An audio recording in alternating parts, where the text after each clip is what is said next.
Shalom para todos, bem-vindos e bem-vindas a mais uma videoaula aqui do nosso curso de Hebraico Bíblico Passo a Passo. É muito bom ter você conosco. Na aula de hoje vamos falar sobre a história dos maçoretas. Você pergunta aí, professor Neto, quem são esses maçoretas? E qual a importância deles no estudo do hebraico? É exatamente isso que nós vamos estudar nessa aula. Os maçoretas, gente, são escribas judeus que foram responsáveis pela preservação da pronúncia correta das palavras hebraicas do Antigo Testamento. Você sabe que o hebraico é uma escrita consonantal. Portanto, as vogais só aparecem na pronúncia, na fala. Na escrita não apareciam. Com o tempo, os próprios judeus foram perdendo a forma correta de pronunciar estas consoantes, estas palavras. E aí os maçoretas, a partir do século V depois de Cristo, começaram a pontuar, a colocar pontos diacríticos dentro, abaixo, do lado, acima das consoantes hebraicas, para sinalizar aonde nós deveríamos pronunciar as vogais. Sobre a questão de quando começou os trabalhos dos maçoretas, há uma divergência nas datas. Porém, a gente tem uma provável datação que é a partir do século V depois de Cristo. Mas há uma certeza, tá, que está exatamente no século 9 e 10, que é o que nós chamamos do auge do trabalho dos maçoretas. Tá? É o auge do trabalho dos maçoretas. Por quê? É exatamente nessa época que nós vamos ter grandes escolas escrevendo, pontuando as consoantes hebraicas. Por exemplo, aqui no tópico 3 que eu coloquei, houve várias escolas maçoréticas. Porém, o sistema tiberiense é o mais adotado, por ser mais completo, mais perfeito, mais engenhoso e mais coerente. O Código de Leningrado, gente, ele já possuía a pontuação maçorética. Como também esse código aqui, o Código Aleph, de 930 depois de Cristo. Então, como que funcionava o trabalho dos maçoretas, gente? A palavra maçoretas vem da palavra maçora no hebraico, quer dizer tradição. Como funcionava o trabalho dos maçoretas? Primeiro, eles pegavam a escrita consonantal, ou seja, eles pegavam o Antigo Testamento hebraico, porções desse Antigo Testamento, onde só haviam as consoantes. Depois eles acresciam, começavam a ler, e aonde aparecia a vogal, eles começavam a crescer naquelas sílabas, naquelas palavras, as vogais. Tá? E também alguns acentos tônicos, até porque a grande maioria das palavras hebraicas, a sílaba tônica está no final. Então, quando é no começo ou no meio, os maçoretas chegaram e colocaram ali uma pontuação para você poder pronunciar corretamente. Por exemplo, a palavra terra em hebraico é a palavra Eretz. Se eu não tivesse a pontuação dos maçoretas, eu teria talvez uma tendência de ler Eretz, por saber que a pronúncia mais forte, a sílaba tônica, está no final, na última sílaba. Porém, com o sinal maçorético me ajudou, tá? E nos ajuda a ler corretamente as palavras em hebraico, por isso eu leio Eretz, com a sílaba tônica na primeira e não Eretz. Depois que eles fazem a vocalização das palavras e das sílabas, por fim eles colocam algumas anotações na Maçorá. Exemplo para você aqui, por exemplo, eu tenho aqui um texto consonantal. Texto consonantal é aquele que só possui consoante. Professor Neto, como é que o senhor sabe que aqui é ver se ele não tem ponto? É exatamente essa a importância dos maçoretas, gente. O hebraico antigo, tá? O paleo-hebraico, tá? E também o hebraico quadrado, o hebraico quadrático ali, pós-exílio, não possuíam focalização na escrita. Então, somente um judeu ali poderia ter a forma correta de pronunciar, porém as gerações dos judeus foram perdendo isso. Então os maçoretas chegaram e colocaram. Por exemplo, hoje eu consigo ler aqui somente com as consoantes essa frase: Bereshit bara Elohim et hashamayim ve'et haaretz. Agora perceba a importância dos maçoretas, tá? Olha só, gente. Agora observe aqui, eu não vou pintar a consoante. Observe que aqui é o mesmo texto. Aqui eu tenho um texto consonantal e aqui eu tenho um texto maçorético. Ou seja, o texto que foi trabalhado pelos maçoretas estão aqui. Agora observe que aqui dentro do beit já tem um ponto, ó. Aqui embaixo do beit eu tenho o Shivá, aqui eu tenho o Tsirê, aqui eu tenho um ponto em cima do Shin para indicar que é o CH, aqui eu tenho o Hirek, tá? Abaixo do Shin. Aqui dentro do beit eu tenho mais um ponto, tenho o Kametz aqui embaixo do beit, tenho o Kametz abaixo do Resh, tenho o Segol Hatef, né? Ou Shivá composto de Segol, que é uma semivogal aqui, eu tenho um Rolen bem aqui, ó, gente, tá vendo o Rolen aqui, ó, que eu pintei? Tá vendo o Hirek mais uma vez aqui, tá com Yud, então Hirek Yud. Eu tenho o Tsirê aqui, ó, que é o E longo. Eu tenho um patá aqui embaixo do Ré. Eu tenho a pontuação aqui acima do Shin, para mostrar que é o CH. Eu tenho uma pontuação aqui dentro do Shin, para mostrar um daguejo de duplicação, que isso aí nós vamos ver mais na frente.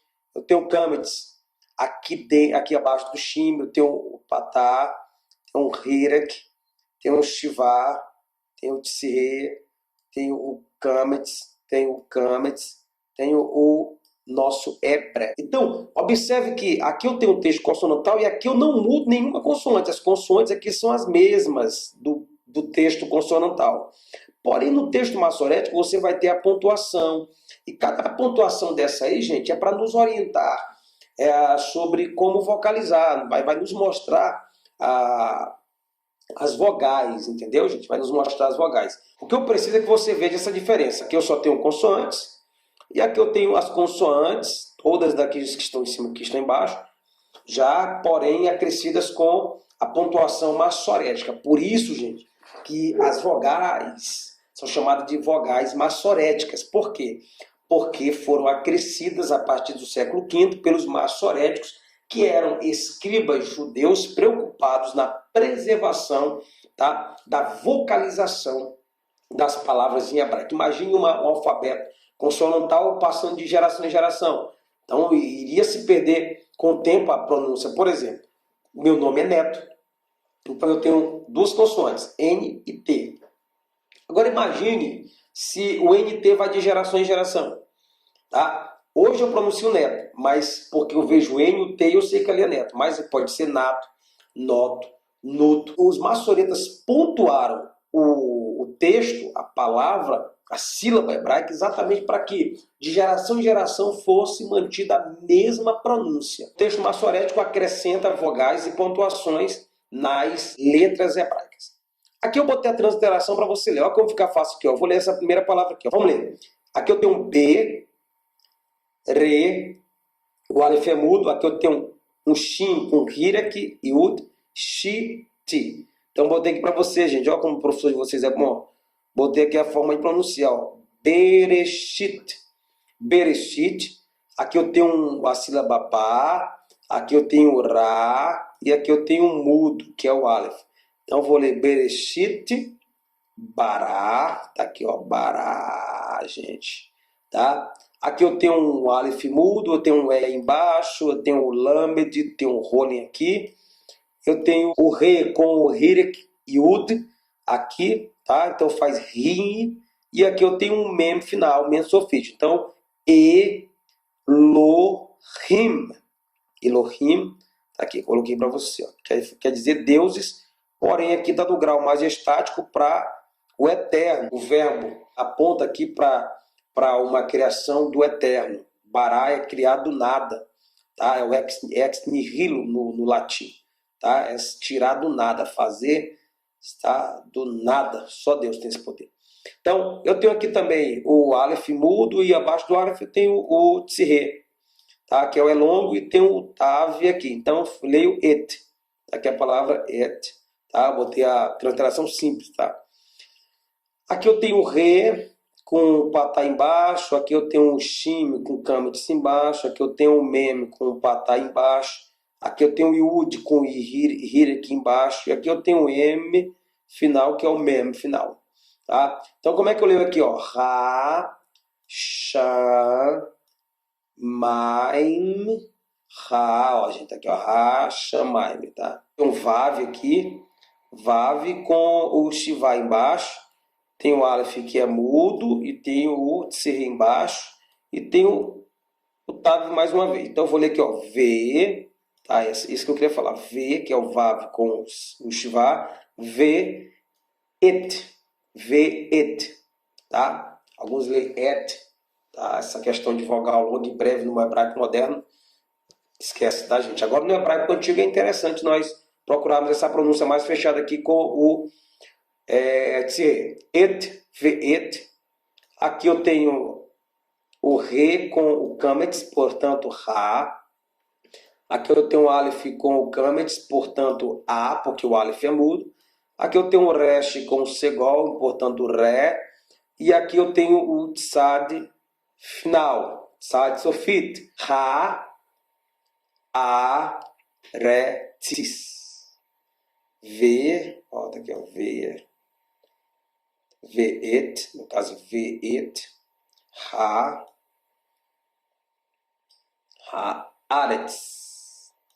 Perceba que aqui eu tenho o texto limpo do hebraico, né? Aqui eu tenho Torá, Nevim e Ketuvim, tá? Ketuvim.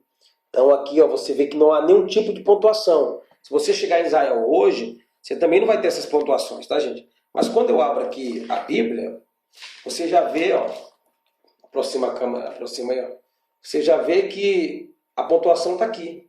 Tá, gente? Tá toda a pontuação aqui, tá? Tá aí para você perceber o código, o códice Aleph, né? Já é um códice que você vai ver aqui abaixo, ó. Olha aí, gente, ó. Esse aqui é do século X depois de Cristo. Você vê aqui embaixo das consoantes, você vai perceber aí, ó. Tá? Perceba que há uns tracinhos aí, né? Quer dizer, nós temos aqui o patá, temos o segol e vários outros. Tá? Temos o Shivá, temos aqui o Hirek, temos aqui o Kamet e por aí vai. Tá? Esse é o código Aleph. E esse códice aqui, que é um texto massorético, ele é do século XI depois de Cristo. Tá? É o códice de Leningrado. Você também vê aqui, ó.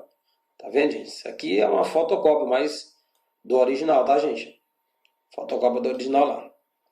Então tá aí, ó. Você tá vendo embaixo, eu tô sublinhando aqui para você perceber, tá? Para você perceber qual a importância. Então, tudo isso aqui é para manter a pronúncia. Tudo bem, gente? Um forte abraço aí. Fiquem com Deus. Shalom.